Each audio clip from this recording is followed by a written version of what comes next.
ہارون صاحب سی پیک کے بارے میں ہم بات کر رہے تھے، اگر خدا نہ خواستہ انڈیا کے خواہش سچویشن بدل گئی ہے، بعض لوگوں کو بدلتی ہوئی دنیا کا ادراک نہیں ہوتا۔ سی پیک 70 ممالک میں ٹریلینز آف ڈالرز کی انویسٹمنٹ ہے، ایک پوری دنیا کے لیے ایک عظیم الشان منصوبہ ہے، ایک خواب عظمت ہے جو وہ دیکھ رہے ہیں چینی قوم ہزاروں برس کے بعد۔ کبھی دیکھیں 17ویں صدی میں سب سے بڑی اکانومی تھی، اور وہ اس سے پہلے دنیا میں سب سے زیادہ مہذب ملک جو تھا، جو قدیم تہذیب اگر کسی ملک میں، مصری بھی اس کے دعوے دار ہیں اور بھی بہت سی قومیں دعوے دار ہیں، ایرانی بھی، لیکن چین نے جو ترقی کی تھی، پہلی افسر شاہی انہوں نے بنائی، بارود انہوں نے بنایا، کاغذ انہوں نے بنایا، کتنی ان کی ایجادات ہیں، وہ اس دنیا کا خواب دیکھ رہے ہیں۔ مور اوور وہ بہت پریکٹیکل ہیں۔ دیکھو نا امریکیوں نے بدتمیزی کے پچھلے دنوں کتنے واقعات ہوئے، وہ تحمل سے جواب دیتے ہیں اس کا۔ تو یہ گلگت بلتستان پہ خدا نخواستہ وہ سمجھیے پیش قدمی کر لیتے ہیں، تو سی پیک کہاں گیا؟ اب چین غیر جانبدار نہیں رہ سکتا، اس نے یہ ثابت کیا ہے۔ انہوں نے 5 اگست کا جو واقعہ ہوا 2019 کا، تو اس کے بعد چینیوں نے کیا کیا اور پاکستان نے کیا کیا؟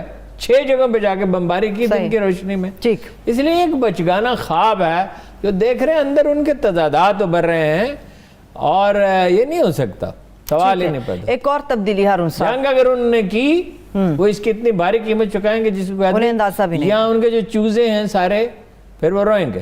ٹھیک ہے، چلیے ایک اور تبدیلی ایران کے اندر، ایرانی الیکشن ہارون صاحب، ابراہیم رئیسی جیت، کمال ہو گیا۔ توقع اتنے ووٹ لیے، اندازے یہ تھے کہ بھئی وہاں بڑی اپیلیں ہو رہی ہیں، ووٹ کم ڈالے، ووٹ کم پڑے۔ پچھلی دفعہ 70% تھے، ایرانی ووٹ زیادہ ڈالتے ہیں، اس دفعہ 48%، 48% بڑی ریزنیبل سائز ہے۔ اس سے 2 باتوں کا بیک وقت پتہ چلتا ہے، ایک تو یہ کہ ایرانی حکومت اب بھی مقبول ہے، کیونکہ اسٹیبلشمنٹ کی حمایت انہیں حاصل تھی، ولایت فقیہ کی اور مطلب شورائے نگہبان کی حمایت حاصل تھی، مگر یہ مطلب 2.25 کروڑ ووٹ، 3 کروڑ میں سے 2.25، اور باقی جو ہے بٹ گئے۔ اس کے قریب ترین جو امیدوار ہے، جو اعتدال پسند جس امیدوار کو کہا جاتا تھا، محنتی کو، وہ تو 3رے نمبر پہ آیا، دوسرے کے 33 لاکھ ووٹ ہیں، 33-34 لاکھ شاید اس کے قریب۔ عبدالناصر ہمتی شاید، ہاں، تو وہ دوسرے نمبر پہ نہیں ہے، وہ 3رے نمبر پہ ہے۔ اچھا، یہ جو ہے نا، چونکہ ایرانیوں نے دیکھیں لوگ بہت خلاف ہیں، یعنی مڈل کلاس کے لوگ خلاف ہیں، اپر کلاس کے خلاف ہیں، پڑھے لکھے لوگ خلاف ہیں، آزادی چاہتے ہیں، اخبارات کو آزادی نہیں، اخبارات ایڈیٹروں کا تقرر کون کرتا ہے؟ سپریم لیڈر، ولایت فقیہ۔